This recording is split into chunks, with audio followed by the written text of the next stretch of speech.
So I'm Robert Thibodeau of the Mayflower Bookshop, mayflowerbookshop.com, and I'm continuing with this idea of the Foundation Stone Meditation by Rudolf Steiner, and a precursor to that, because Rudolf Steiner was the head of the German and European section of the Theosophical Society and the head of the esoteric school of theosophy. And until long after Blavatsky died, he separated from the Theosophical Society with a different view than the leaders of the Theosophical Society had at that time. And he continued to renew the ancient mystery schools. But he had studied Blavatsky, and he says that, I read this thing the other day about how he talked about the secret doctrine and how here and there you'd have to kind of reinterpret it. It's interesting that Blavatsky says about the secret doctrine, and she repeated it many times in her sharing of the secret doctrine, that she could not give a final word and complete picture of the universe, and that it was meant, the secret doctrine and Isis Unveiled were meant, she said, to, quote unquote, lead toward the truth. To lead toward the truth. And she coined the term, there is no religion higher than truth, in which my intuitive spark said there's no science greater than love after that. And there's no art greater than being human. And in the becoming, ennobling ourselves with virtue and mind. Blavatsky said that all of her writings were to lead toward the truth. And this was hoping that we would have a progressive understanding, that dying to become that Goethe talks about and Steiner mentions. And she then outlined 4 basic ideas which a student should never lose sight of. And that would lead us to the great work and serve as a preparation for some of the more complex phraseology of the secret doctrine and spiritual knowledge that would come from some further work. And I think that Rudolf Steiner is the continuation of the real theosophy. There are other people too that had their rivers or riverlets and streams. And Rudolf Steiner, though, addresses so many things that were in the secret doctrine. So I wanted to share with you some of this before we get into the rhythms of the Foundation Stone meditation, and looking at the Foundation Stone meditation as a unique expression of Mikaelic and Rosicrucian spiritual material matters to the evolution of the human soul. Blavatsky has these 4 basic ideas, or 4 rules.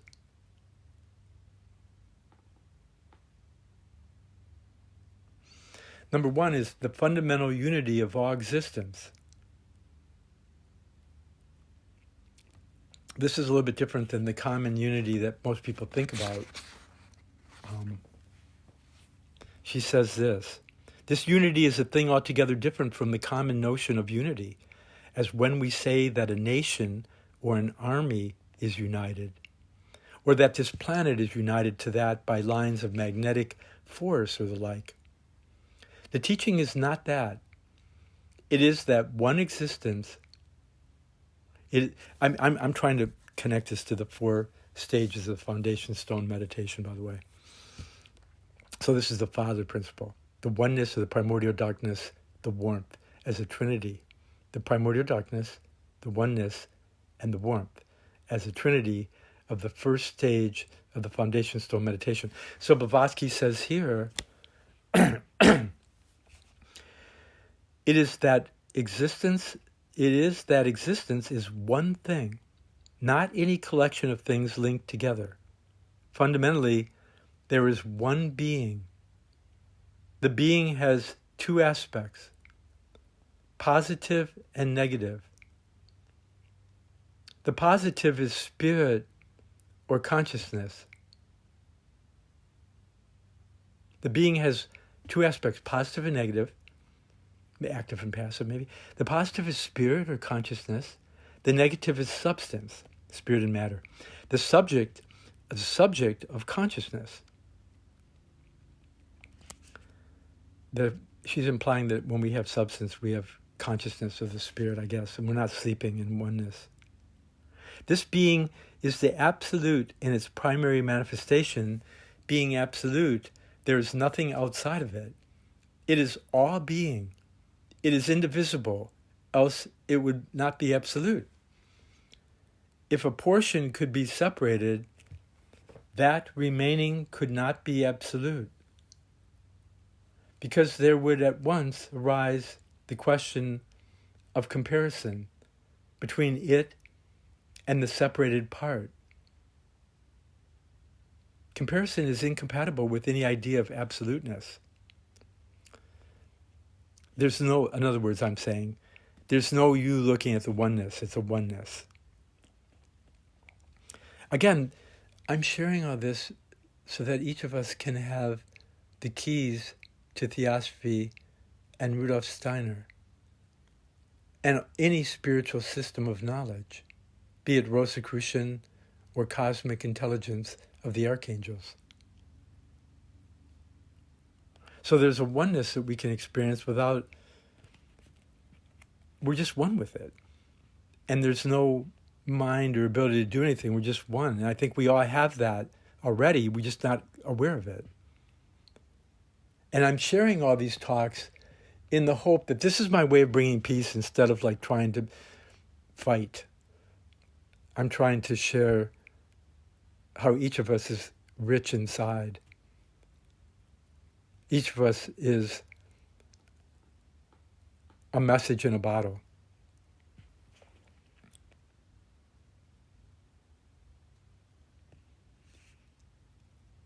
This positiveness, positive, negative. Positive is spirit, animate, or the spirit consciousness. The negative is substance and the subject of consciousness. This being is the absolute in its primary manifestation. Being absolute, there is nothing outside it. It is all being. It is indivisible. Else it would not be absolute. If a portion could be separated, that remaining could not be absolute, because there would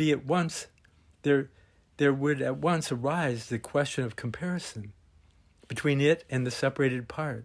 I mean, this is the wisdom of don't compare yourself with others, right? But on a practical level. But she's talking on a philosophical level of a oneness that there's no separateness from our oneness in the spirit. You can almost say spirit, soul, body. Like, spirit, soul, we could say spirit, Christ consciousness, sunlight, deity, and the spirit of the world, along with the human being receiving this Trinity and returning the favor and returning three gifts.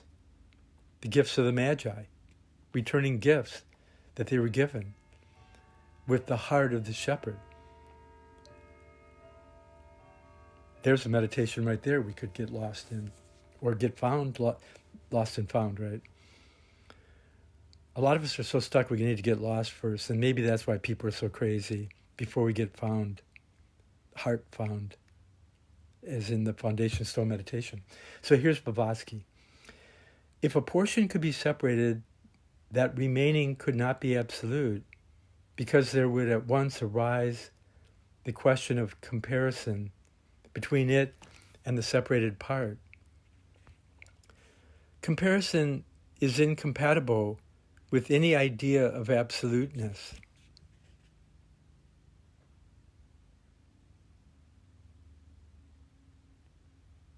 Therefore, it is clear that this fundamental one existence, or absolute being, must be the reality in every form there is. That everybody has the stillness in them of the first principle of the causeless cause, rootless root. And then there's a cause and effect pendulum. And then there's the harmony. And then there's a fourth way of understanding it. So Blavatsky here, that was me. Here's Blavatsky. The atom, the man, the God are each separately as well as all collectively the absolute being in their last analysis. That is their real individuality. It is this idea which must be held always in the background of the mind to form the basis for every conception that arises from the study of the spiritual knowledge and the secret doctrine. The moment one lets it go, and it is most easily to do so when engaged in any of the many intricate aspects of the esoteric philosophy, the idea of separation supervenes and the study loses its value. So she's invoking in the four basic ideas of the secret doctrine, which isn't secret once you realize it. It's kind of like the open secret, is to experience our oneness, and I think this can happen by experiencing our stillness, and that there's a silent watcher within us, a witness, that we can grow still and witness the witness that is not only in ourselves but in all beings. Her second of four basic ideas is this. The second idea is to hold fast. The second idea to hold fast to is that there's no dead matter. Everything's living. Every last atom is alive. It cannot be otherwise, since every atom is itself fundamentally absolute being. Therefore, there is no such thing as spaces of ether or akasha, or call it what you like, in which angels and elementals disport themselves like trout in water. That's a common idea. The true idea shows every atom of substance, no matter of what plane, to be in itself alive. Now, I think that we could think about the Foundation Stone meditation, that second part of the Christ, as being, we die into this becoming of the day of life and light and then love. The third principle here of Blavatsky's, the third basic idea to be held, and eventually we can hold them all at once, right? All the principles of the Foundation Stone and all these principles of H.P. Blavatsky. Eventually we'll learn to say it in our own way. Steiner claims that if you read or study 7 of the basic books and talks that he did, that you'll be able to give your own talks on this same subject. And that's a humbling proposition that I don't know who can do that, but yeah. So this third basic idea to be held is that the human being, manas, the soul of man, is the microcosm. As he is so, then all the hierarchies of the heavens exist within him. But in truth, there is neither macrocosm nor microcosm, but one existence. Great and small are such only as viewed by limited consciousness. So here Blavatsky's like trying to bring you this idea that each human being is the macrocosm and the microcosm, and that it's held together by this one existence. And this is like the 3 principles of the Foundation Stone of Rudolf Steiner. Every one of us has to try to put this in our own words and repeat what these great teachers have shared and help each other to make it work in the world so that we can bring peace. Because otherwise, if all of our works and sharings doesn't help to bring peace and love and wisdom and harmony into the world, that we're all friends and we're creating a better world, what good is it? Am I just entertaining you or putting you to sleep? I think most people, it's either entertaining you or putting you to sleep or trying to find a goal that often is short-lived. And I think that in my sharing of Rudolf Steiner's meditation techniques in Being Clairvoyant talk, when he talks about being still in the third level of the foundation stone meditation, when he talks about the stilling of the astral plane, that the etheric plane wants to know it all and do it all, right? When we're living in that 7 to 14 age bracket of energetic, even though we're 40 or 50 or 30 or whatever we are, 90. We need to still, from 14 to 21, we learn about desire and desirelessness and the lack of getting what we desire. And we have these learning lessons on the lower astral plane. But the higher astral plane is to still our desire to see the great spiritual truth in beings in the universe, to see that there's another, to try to help others be happy and not just help ourselves all the time. It's a balance. You have to have a self to be selfless. You have to have a self to be less of, right?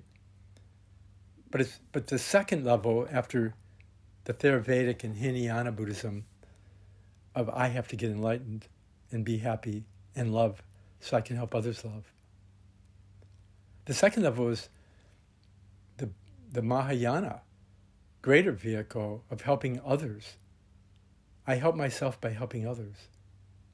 And the third level in Vajrayana Buddhism, the higher Yoga Tantra, is that we make whatever's happening work.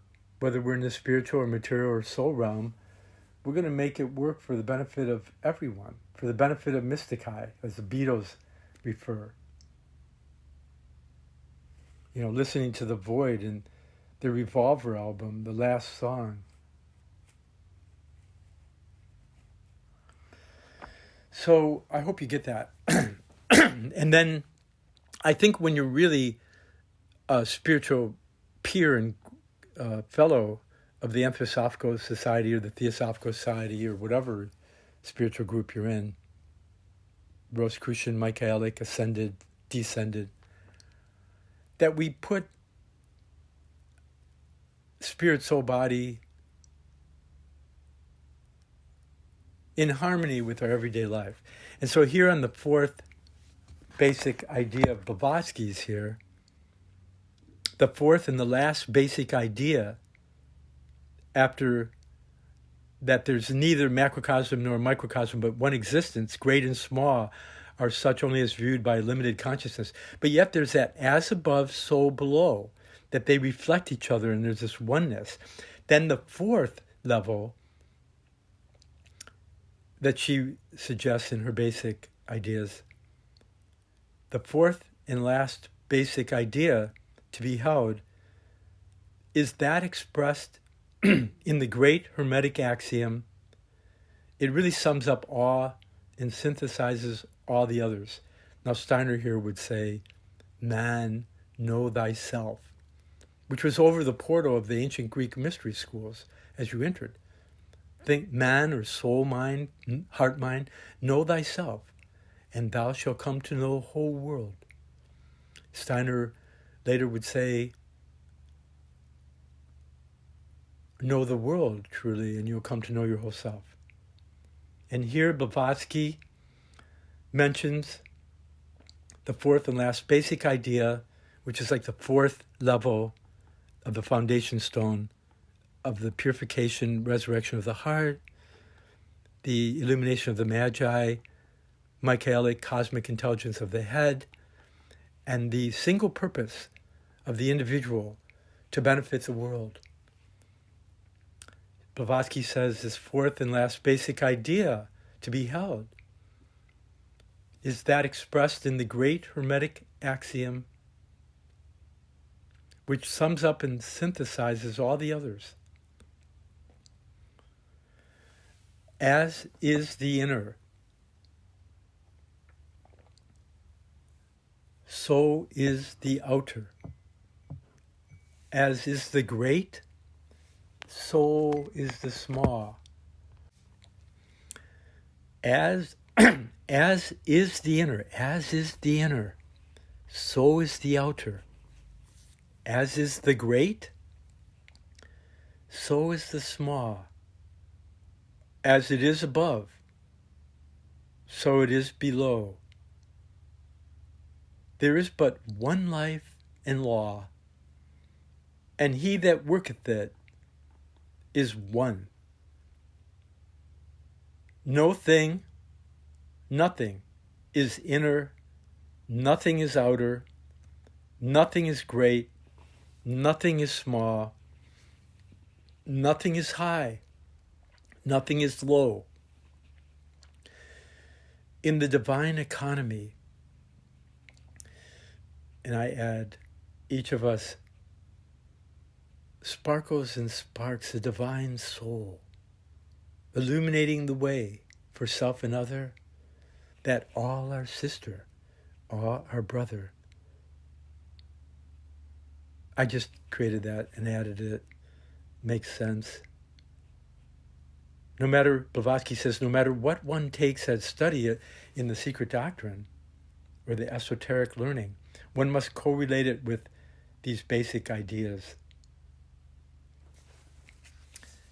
The one life, the one light, the one love, the one awakening with heart and mind to give back to the world what we've been given. And this usually takes place for most people around the Saturn return, where we stop taking in the experience that the world gives us and we return the favor. We help the poor in intellect and heart and mind and body. We help the poor. It's like we die to become enlightened beings in the kingdom of heaven on earth as it is in heaven, as above, so below. And these are the four basic ideas that unite with the fourfold foundation stone meditation. Steiner proclaims that he's trying to renew the ancient mysteries and make them accessible to the modern human being. And I shared with you, through these series of talks, I shared with you the 6 numbered items which we could find a correspondence as 6 exercises of Rudolf Steiner. And, you know, this accumulation of the wisdom of all ages and the fundamental law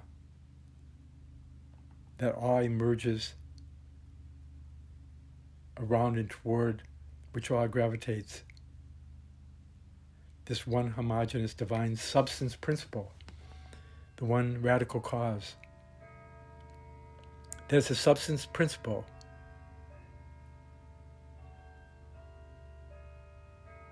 On the plane of the manifested universe and in illusion, while it remains a principle in the beginningless and endless abstract visible and invisible space, an omnipresent reality, latent in everything. From the first,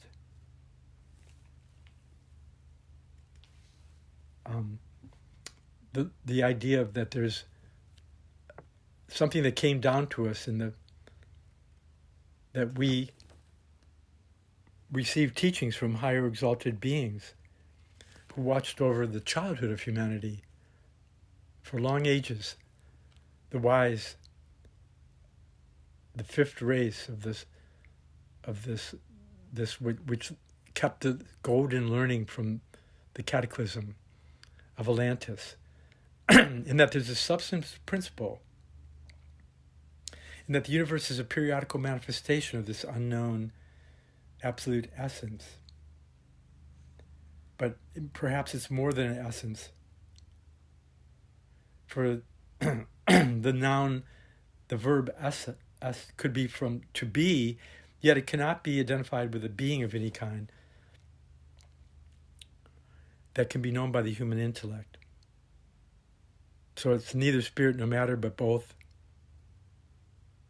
Parabrahman and Mula Prakriti are one. So Blavatsky gets way into this. It's also called a Maya. I mean, it's real, but it's not real until we make it conscious. Everything in the universe throughout all its kingdoms is consciously endowed with the consciousness of its own and on its own plane of perception, but it's still united through the stillness with all life. Even in stones, we have no right to say that consciousness doesn't exist there. There's no such thing as dead or blind matter.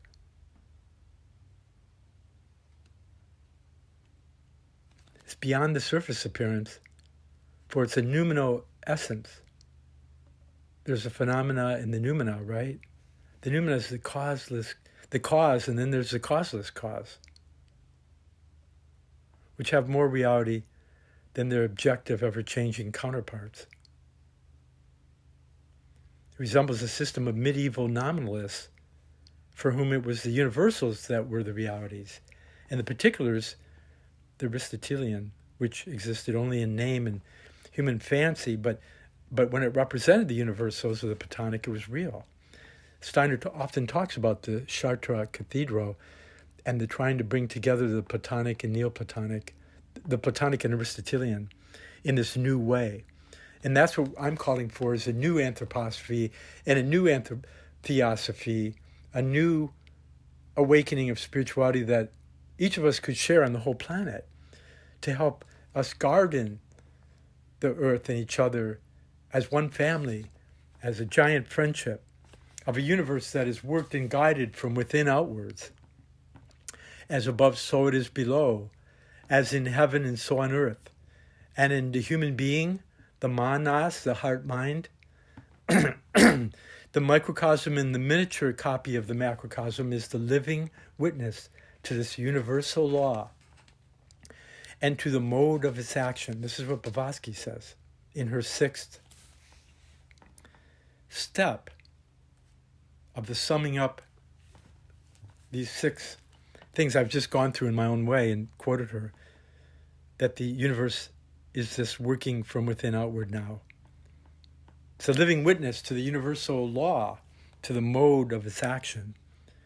We see every external motion, act, and gesture, whether voluntary or mechanical, organic or mental, is produced and preceded by internal feeling or emotion, will or volition, and thought or mind. And this is Rudolf Steiner talking about trying to get the feelings in the artistic impulse, the feelings or emotion, to awaken with will or free will and free thought. As no outward motion or change, when normal, no outward motion or change in the human being's external body can take place unless provoked by an inner impulse given through one of the 3 functions named. So with the external or manifested universe, the whole cosmos is guided and controlled and animated by almost endless series of hierarchies or sentient beings. It's reminded of Tibetans, may all sentient beings find happiness, Each having a mission to perform, each having a task, a holy work, a holy expression, I'm saying. Whether we give them one name or another, whether we call them angels, archangels, archai, Dayan koans, or messengers, in the sense only that they are the agents of karmic and cosmic intelligences or dharma law. Excuse me. Whoa. Clear my throat here. I often think I'm clearing my throat because I don't have the right sound or words. And when I find the right words, I don't need to clear my throat. Okay.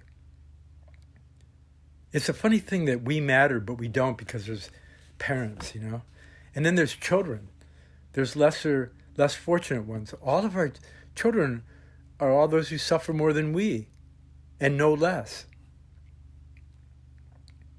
Our real parents are all those who know more and are wiser and more loving that we could learn from, be like, emulate. And then we're stuck with ourselves between those who know less and those who know more. Yeah, everything is a message. and the agents of karma and cosmic truths. They vary, Blavatsky, they vary infinitely in their respective degrees of consciousness and intelligence, and to call them all pure spirits without any of the earthly alloy which time is wont to prey upon is only to indulge in poetic fancy. For each of these beings either was or prepares to become a man. If not in the present, then in a past or a coming cycle of Manvantara. See, Steiner says this too. They are perfected when not incipient men, and in their higher, less material spheres differ morally from terrestrial human beings only in that they are devoid of the feeling of personality and of the human emotional nature. Two purely earthly characteristics that the human beings have to learn, purify, raise, resurrect. The former, or the perfected, have become free from these feelings because they have no longer fleshly bodies, an ever-numbing weight on the soul. And the pure spiritual element being left untrammeled and more free, they are less influenced by Maya than man can ever be, man being generic, unless he is an adept who keeps his two personalities, his or her two personalities, the spiritual and the physical, entirely separated. Wow. The incipient monads, having never yet had terrestrial bodies, can have no sense of personality or egoism, that which is meant by personality, being a limitation and a relation, or as defined by Coleridge, individuality existing in itself, but not with the nature as a ground. The term cannot, of course, be applied to non-human entities, but as a fact insisted upon by generations of seers, none of these beings, high or low, have either individuality or personality as separate entities. They have no individuality in the sense in which a man says, I am myself and no one else. In other words, they are conscious of no such distinct separateness as men and things have on earth. I mean, if you're an anthroposophist, you can imagine angels, archangels, and archai as the spirits of personality, the spirits actually of the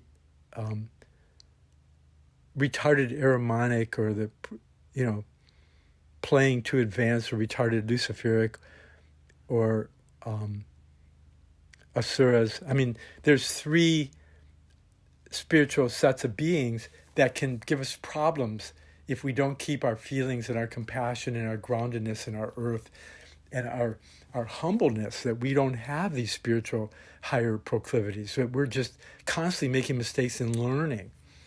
And this humanness, this death of the separate self and the passion of the Christ and the sufferings of the temptations of Buddha and the passions and sufferings of a Joan of Arc or Martin Luther King or Bobby Kennedy, for that matter. We can all criticize everybody, but we all go through our limitations and sufferings of separateness, seeking a wholeness that we can harmonize with to better ourselves in the world around us. And that's what we're talking about here. We're not talking about some superior knowledge that you don't have privy to. It's all there. It's just that most of us are sleepwalking or numb or escape artists or lazy. And that we don't really, I'm talking about myself. I wouldn't take it personally, I'm constantly trying to get myself to do some spiritual work and to clean up my mess and to just show up in the present and try to be as daring as Bobby Kennedy with his truth, and Marianne Williamson as daring and crazy as Trump with his truth. But we have to have humility of other people's truths and not just run over them. You know, as incredibly bold and daring as that elderly, wise, smart, crazy guy Biden, President Biden. I mean, all these people are brothers and sisters that are giving it their best bet to try to help America, to try to help the world.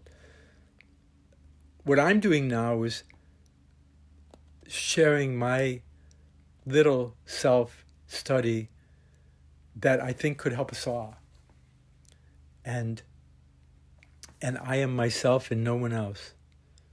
Can you say that? I am myself and no one else. And there's spiritual teachers and teachings that have been here before me. And there's angels, archangels, and archai that have secrets of all material worlds. They're all spiritual worlds. They have the secret of destroying everything or recreating it.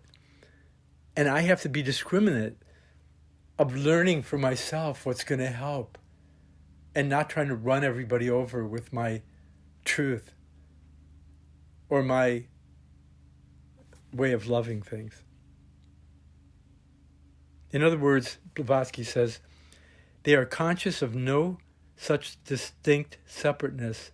We're not separate. We're not taking that everything we see is some part of ourselves that we're responsible for, and every beautiful thing that we experience, that we're trying to share it to help the world be a better place, and that everything beautiful that we experience is the work we have to do to make it available to ourselves all the time and for the world.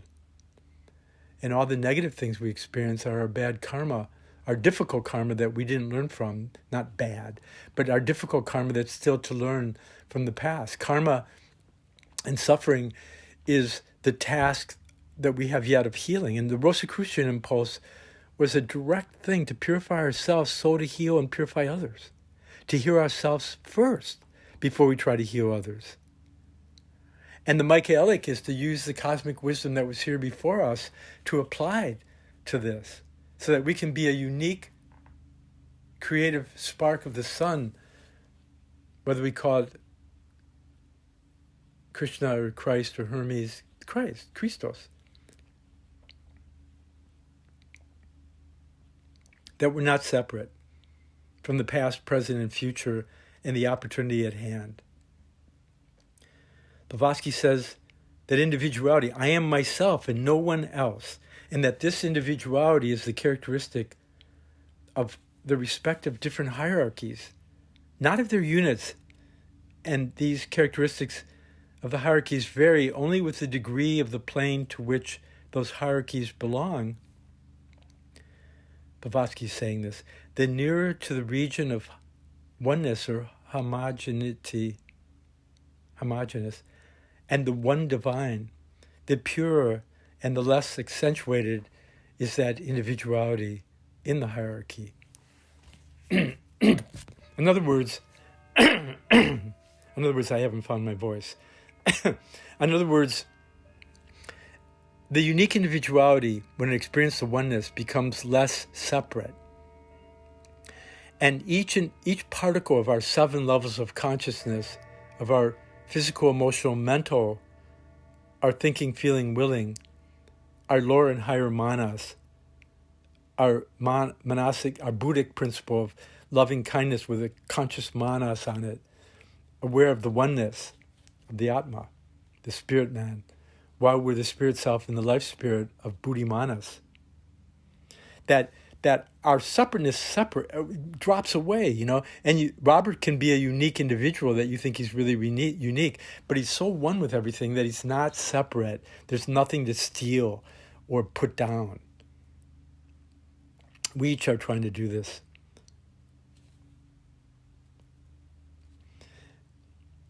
So we're finite in all respects, with the exception of the higher principles, the immortal sparks reflecting the universal divine flame, the Blavatsky, individualized and separated only in the spheres, the circles of illusion, by a differentiation as elusive as the rest. Most of us have a sense of rest and unconscious sleep, or the rest of us is the oneness that we are trying to participate in with our different parts. These are the living ones, Blavatsky says, because they are the streams projected on the cosmic screen of illusion from the absolute oneness, the absolute life, beings in whom life cannot become extinct before the fire of ignorance is extinct in those who sense these lives. Having sprung into being under the quickening influence of the uncreated beam, the reflection of the great central sun that radiates on the shores of the river of life. That great central sun is what Steiner would call the Christ. That radiates on the shores of the river of life. It is the inner principle in them which belongs to the waters of immortality, while its differentiated clothing is as perishable as man's body. Therefore, Jung was right in saying that angels are men of a superior kind and no more. They are neither ministering nor protecting angels, nor are they harbingers of the Most High, since less the messengers of wrath of any god such as man's fancy has created. Hope you're following me.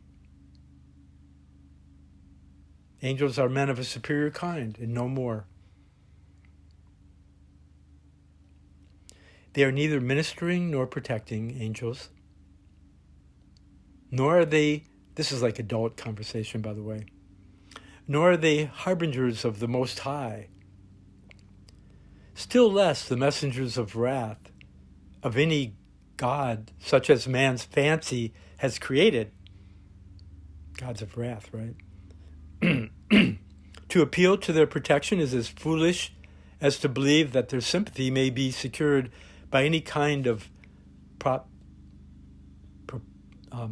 propitiation, buying. You can't buy indulgences.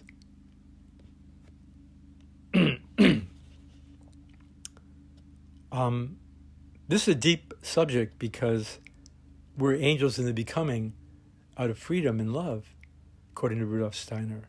That we're the possibility of the 10th hierarchy that will oversee and help those who don't make it in the planet now.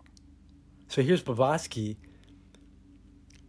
nailing that angels have to become men at some point, or a human being, and that we can't propitiate them and buy them and make them be our gophers doing our bidding. For they are, she says, as much as man himself is, the slaves and creatures of immutable karmic and cosmic law.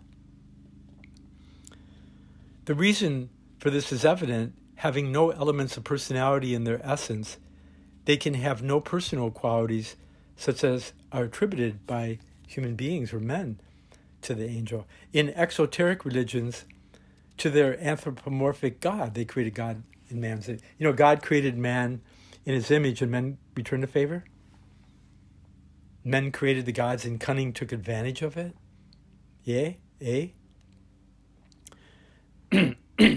So Blavatsky is saying that having the angels having no element of personality in their essence, they can have no personal qualities such as are attributed by men in exoteric. They want these feelings we have in death and rebirth and compassion, that's the whole deal. That Christ experienced death and rebirth so that human beings could experience death and endings and renewal and rebirth, like alchemy. This is what Steiner says. You know,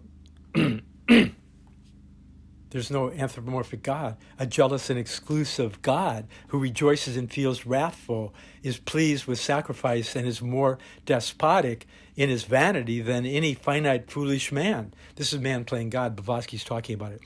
Man, being a compound of the essences of all these celestial hierarchies, may succeed in making him or herself as such superior, in one sense, to any hierarchy or class, or even combination of them. Man can neither, I'm reading Blavatsky in 1800s, right? Pre-Steiner. Man can neither propitiate nor command the angels or devas. Devachan is the angel land, right?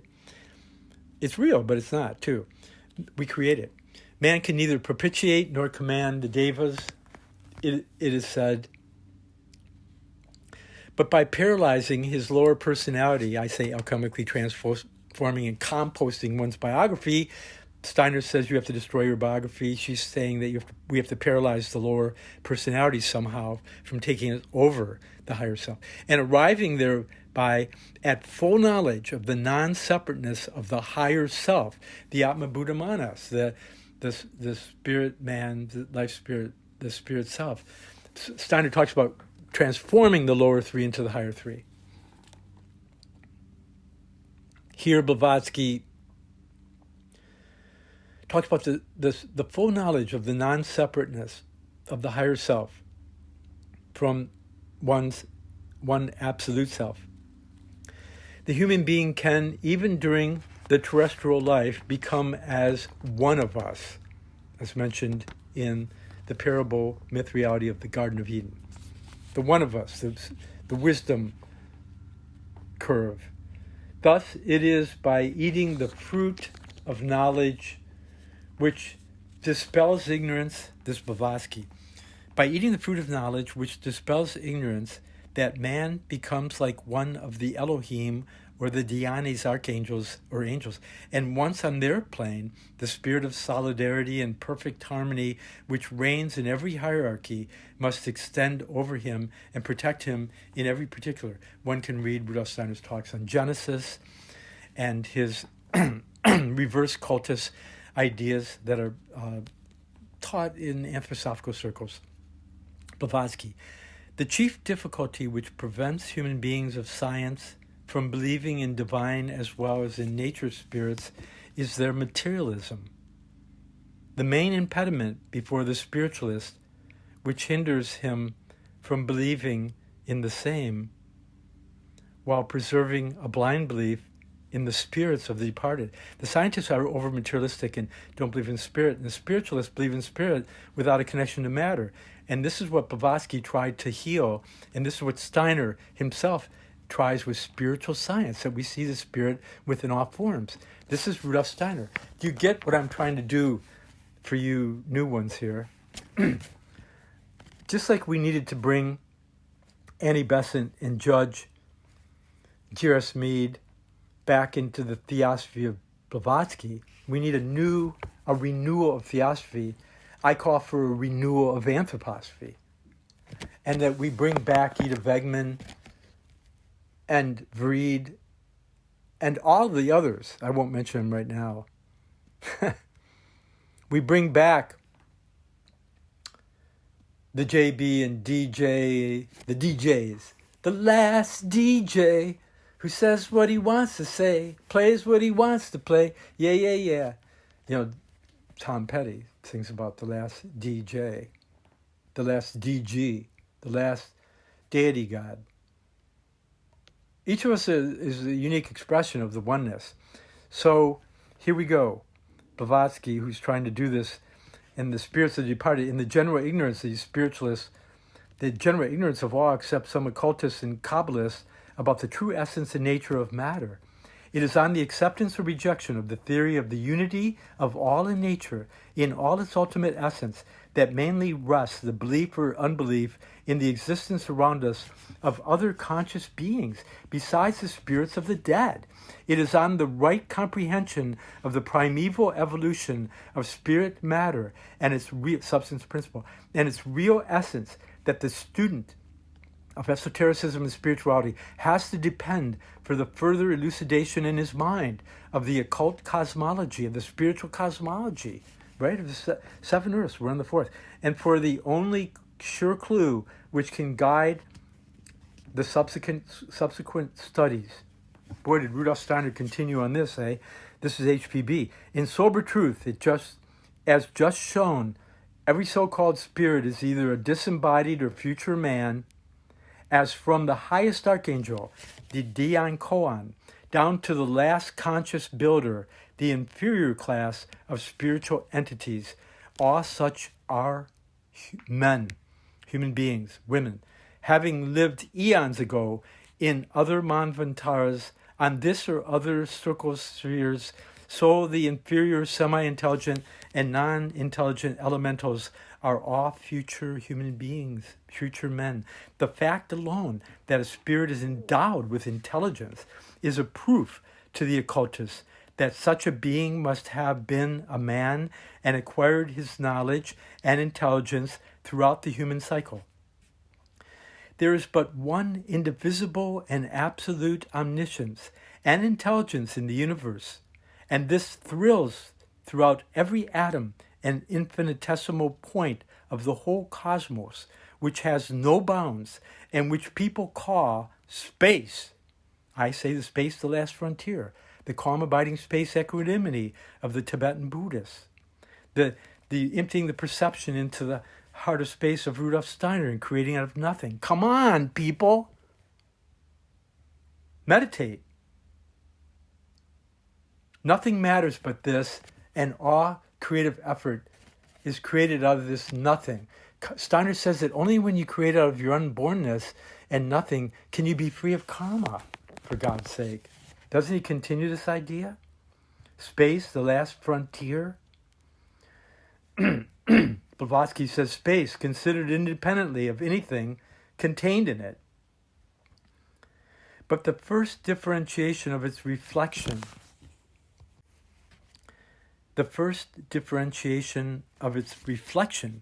in the manifested world is purely spiritual, and the beings generated in it are not endowed with a consciousness that has any relation to the one we conceive of. They can have no human consciousness or intelligence before they have acquired such, personally and individually. See, this is the descent that I talk about in my Grail Tarot book, the descent of the soul and the turning point in time that Steiner talks about, and Blavatsky talks about the turning point in time in The Secret Doctrine, and that we experience this mystery of Golgotha and resurrect. This is Blavatsky. This may be a mystery, yet it is a fact in esoteric philosophy, and a very apparent one too. The whole order of nature evinces a progressive march toward a higher life. There is design, and in the action of the seemingly blindest forces, the whole process of evolution, with its endless adaptations, is a proof of this. The immutable laws that weed out the weak and the feeble species to make room for the strong, and which ensure the survival of the fittest, though so cruel in their immediate action, are all working toward the grand finale, the grand end. The spiritual Pentecost, the new Pentecost, as Steiner talks about. The very fact, Blavatsky says, that adaptations do occur, that the fittest do survive in the struggle for existence, shows that what is called unconscious nature is in reality an aggregate of forces manipulated by semi-intelligent beings, elementals, guided by high planetary spirits, archangels, Dayan koans. This is the foundation stone of meditation, right? The hierarchy and the elementals. This is what she's concluding this on The Secret Doctrine. These principles, aggregate of forces manipulated by semi-intelligent beings, the elementals, guided by high planetary spirits, the Dayan koans, the archangels, whose collective aggregate forms the manifested word, the verbum of the unmanifested logos, the manifested word of the unmanifested logos. That's that second person of the Trinity, the Christos, the Christ that Steiner talks about, and constitutes at one and the same time the mind of the universe and its immutable law. Secret Doctrine, Volume 1, page 272 to 278, page 293 to 98, 298, and page 316 to 320. This is the foundation stone meditation that Rudolf Steiner has. And in that fourth part, after the soul of man and the spirit recollection and spirit remembering, of the Father principle in the depths, in the limbs. Then there's the Christ will and the rhythms of the world. The next Trinity, Karyotetes, Dynamis, and Exousiae, the spirits of light. And in Christo Morberg, that in the Christos, the Christ, death becomes life. And the soul of man and the spirit beholding spirit vision and the stillness of thinking. And we get to that fourth part. And, from the archangels, we go to that fourth part. At the turning point of time, the spirit light of the world entered the stream of earthly being. The spiritual hierarchy and the Christos and the Father, Son, Holy Spirit, it enters into the earthly being. And the darkness within us, the darkness of night, held its sway. Day radiant light poured into the souls of men and women. Light that gives warmth to simple shepherds' hearts. Light that enlightens the wise heads of kings. O light divine, O Son of Christ, warm thou our hearts, enlighten thou our heads, that good may become what from our hearts we would found, and from our heads direct, with single purpose. That's a translation from Sergio Prokofiev, an acquaintance and friend of mine, passed into the spiritual world, and is hopefully helping from the other side. So this is Robert Thibodeau of Mayflower Bookshop.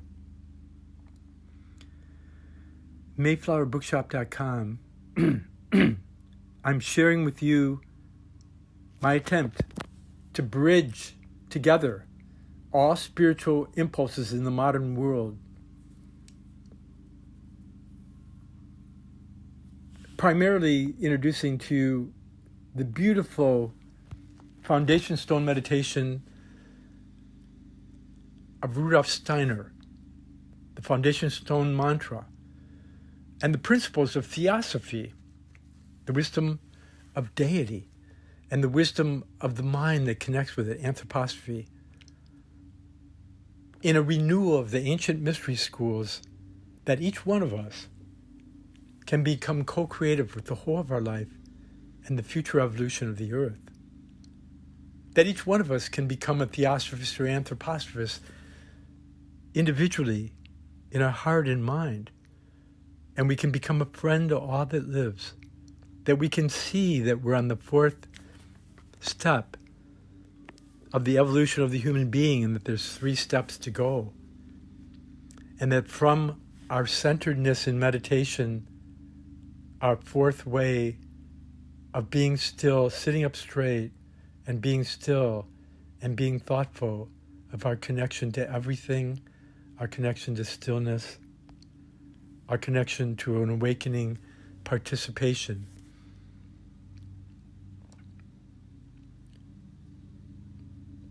With the thinking in all things, and the thinking of the Holy Spirit, the Christos, the universal mind, the nous, the planetary angelic kingdoms with the wisdom of Sophia, and the at one-ment with deity, oneness, love, the spirit of light and love and truth. Be yours forevermore. This is Robert Thibodeau of MayflowerBookshop.com. Join me on the next exciting journey of the Foundation Stone 7 rhythms, 6 and 7. Bless your heart and mind to endeavor to beautify, create, enjoy.